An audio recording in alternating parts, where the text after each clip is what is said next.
gets really cold, my internet freezes. And there's nothing worse than being in the middle of a moment where you're like really opening up your soul. You're like digging into that Pandora's box and bringing out shit that you don't want to remember. And then all of a sudden her face freezes, but not in a good way either, but like the most messed up face possible, where you're sitting there still talking because you're working your therapy, but in the back of your head you're like, did I just break my therapist? Should I like stop for a minute? But no, I'm working. This is my therapy, my time, so I'm working it. And then I get all done, and then finally she comes back and is like, I'm so sorry, I missed all that. Can you repeat it? And you're like, fuck. She does do a lot of self-care for herself. I'm very proud of her for that. It helps me see how important it is when your therapist does it. So when she tells me she's gonna take 2 weeks off, all I think to myself is, you know, just me alone being your patient, I think you should get like 2 weeks paid vacation. And not just a paid vacation, I mean like an all-expense paid vacation. And a real vacation, you know, where your family doesn't come along with you. Right now, she's trying to teach me new lessons. One of the big new lessons I'm learning right now, and I'm going to share it with you all because I think everybody needs to know this. Don't just reward yourself for the positive things you do and say throughout your day, but most importantly, reward yourself for the things you don't say and do throughout the day. Just in case you're a little confused on that, I can clarify it for you with something I like to call Confessions from Carolyn. Now, in my defense, sometimes, apparently, I have the ability to overreact in a situation.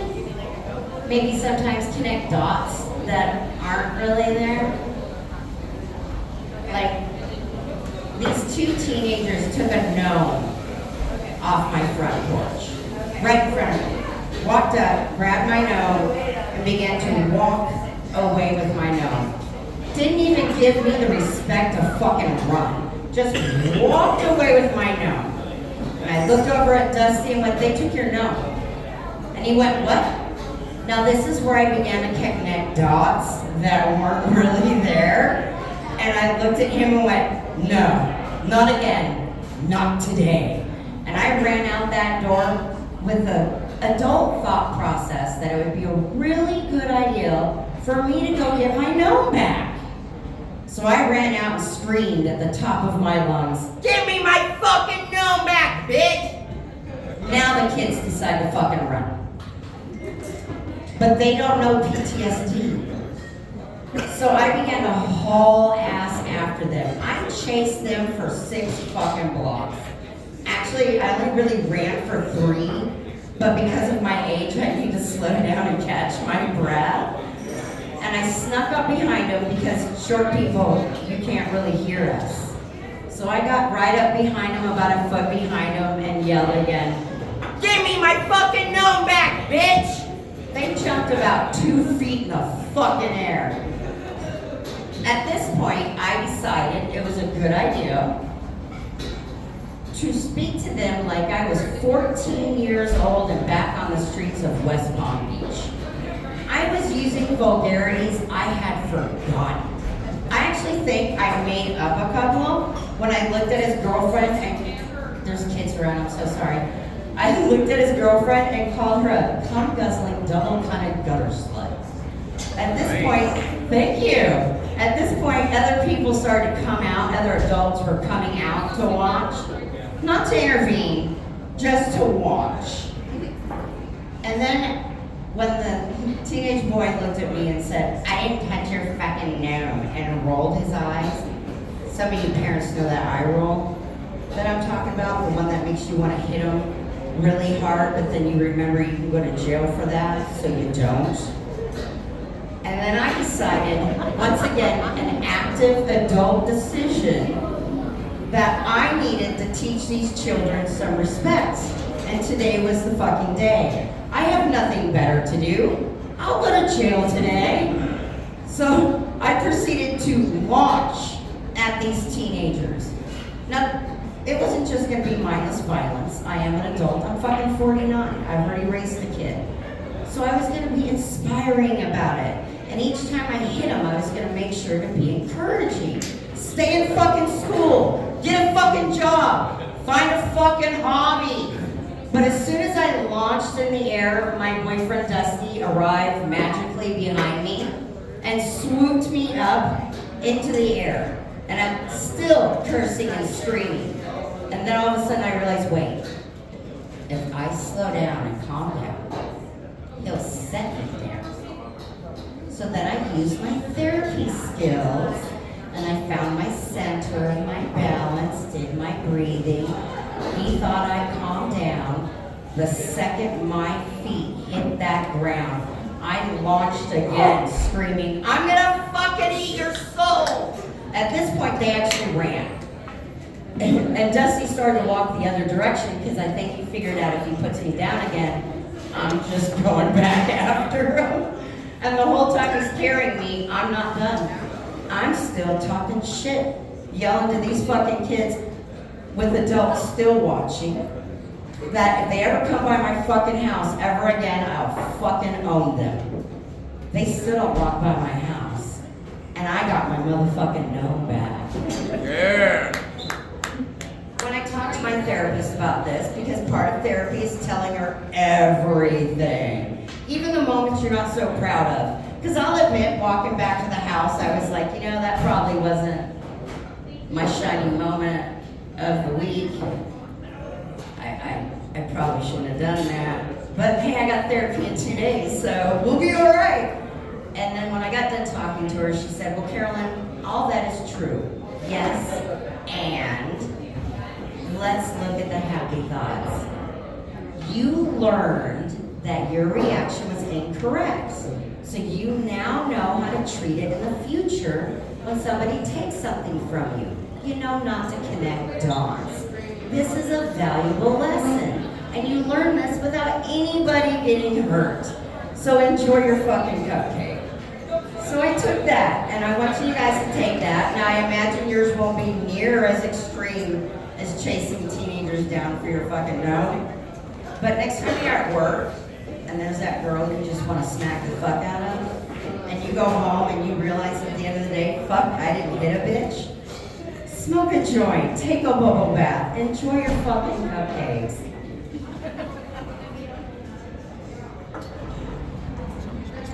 Sorry, there's 420. Could you imagine being raised by me? I actually do have a child. There was absolutely no failure to launch in my household.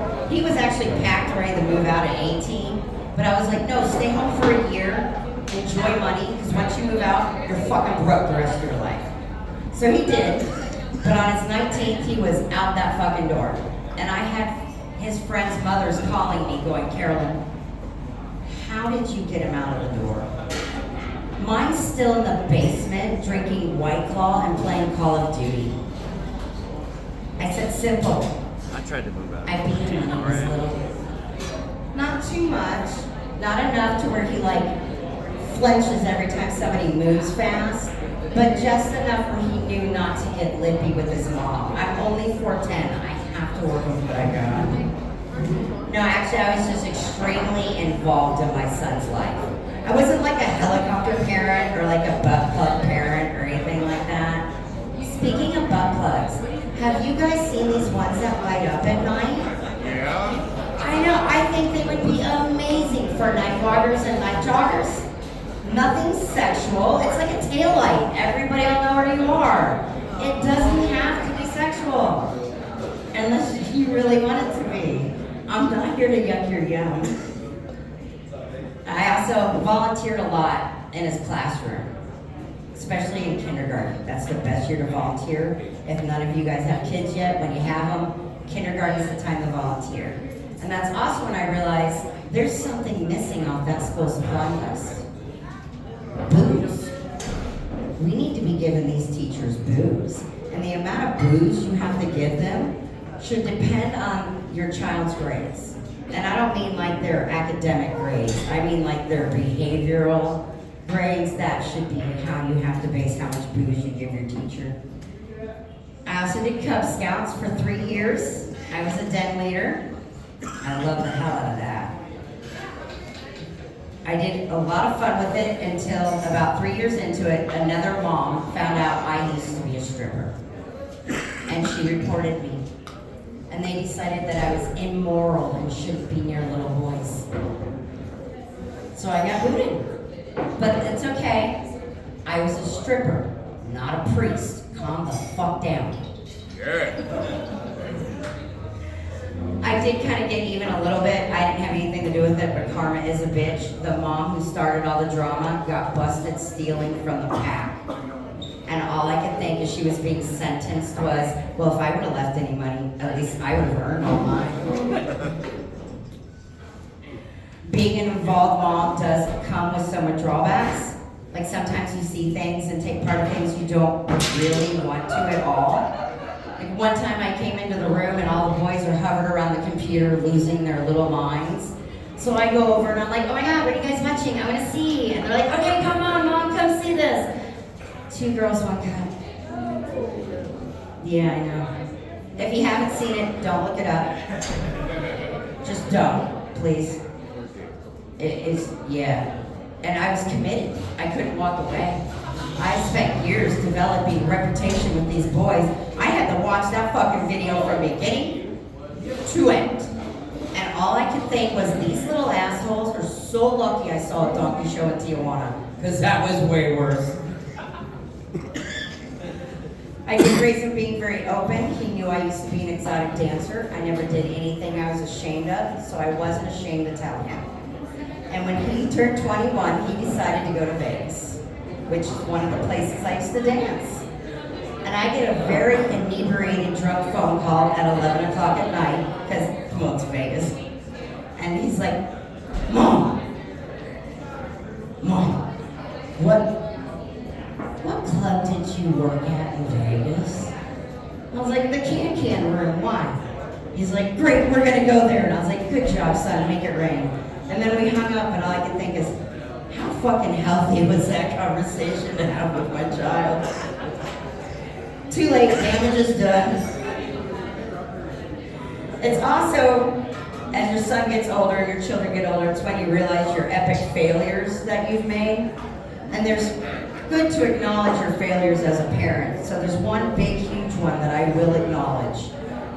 My son works at a bar in Durango. He's a bartender. He goes into work during the daytime when they put out a new menu to learn all the new drinks. So that way you know how to make them. And when you learn drinks, you of course taste them, so you know what they taste like. And when he got done, he drove home in the middle of the day, and apparently got pulled over. And he calls me bawling. Mom, I have a DUI. And I'm like, oh my God, what happened? He's like, I didn't know you could get one during the day. And I froze. And immediately went to therapy skills training and repeated back to him what I thought I heard to make sure I did not misunderstand my sobbing child, so not to be insensitive. Alex, did you just tell me you didn't know you could get a DUI during the daytime? Well, yeah, everybody I know got him at 9. I was like, well, all I can really say to that is that's not going to uphold in a court of law. And then now I wonder, what else did I not tell my son that I should have? I mean, I didn't know I had to tell him laws for fucking 24 hours a day. What the fuck else did I forget to tell my child? Before I had my son, I was in the Navy. Any vets in here? Or am I the, woo! What were you? Air Force, thank you. My father was Air Force. Thank you for your service. Thank you. I was stationed in San Diego by Tijuana. When I joined the Navy, I actually had to get a height waiver. because apparently you have to be 5'2" to join the military. I am 4'10" and 3/4 inches. So, and that 3/4 is very, very important. Because when you go to the DMV, it gives them the opportunity whether or not to round up or round down. And thanks to that little neat trick I know, I'm now 4'11". And the reason that's so important is when I was growing up, 4'8" was the height for a midget. And now, it's 4'10". And I'm sorry, I don't think that's right. I don't think that's fair. I spent my whole life secure saying at least I'm not I may be short, but at least I'm not a midget. And now I'm a fucking midget. All the trauma I have to deal with, now my therapist has to help me deal with the fact that I'm dating a midget fucker.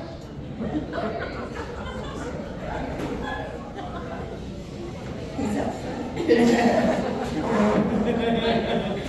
I did enjoy the military. I think my favorite part, other than Tijuana, was boot camp showers. I mean, think about it. I'm boob height. That's 86 girls. That's 172 titties, just in case you needed the math. I can't look up.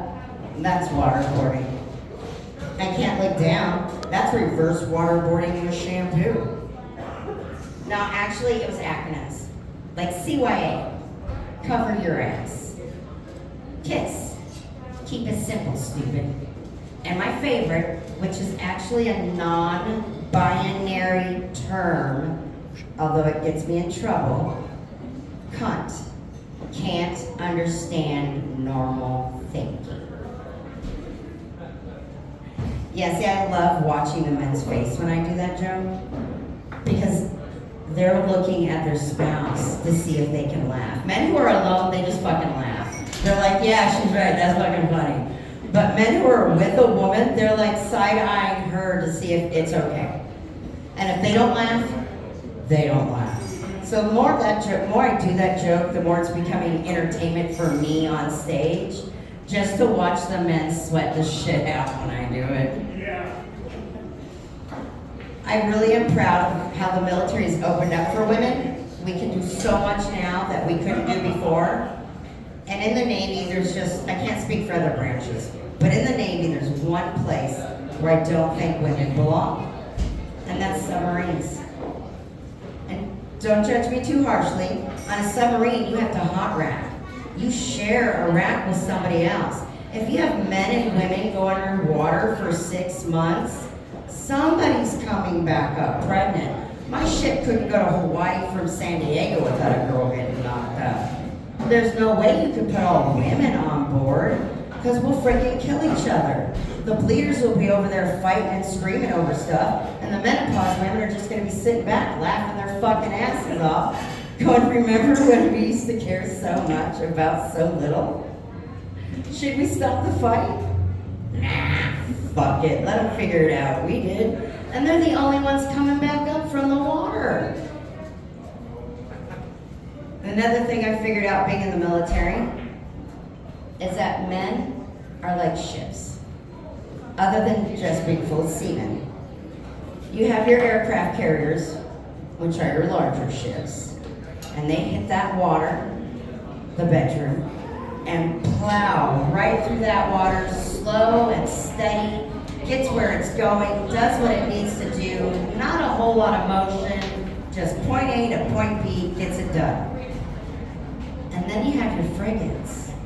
They're not the smallest ship in the Navy, but they're smaller. And then when they hit that ocean, they're all over the place. You're a little bit over here, a little bit over here, a little bit up here, a little bit down there all of a sudden. Next thing you know, you're bounced back up over this way. They work that fucking ocean. So all I'm saying, ladies, is please, give a fucking frigate a chance, all right? That's my time. I appreciate you guys so much.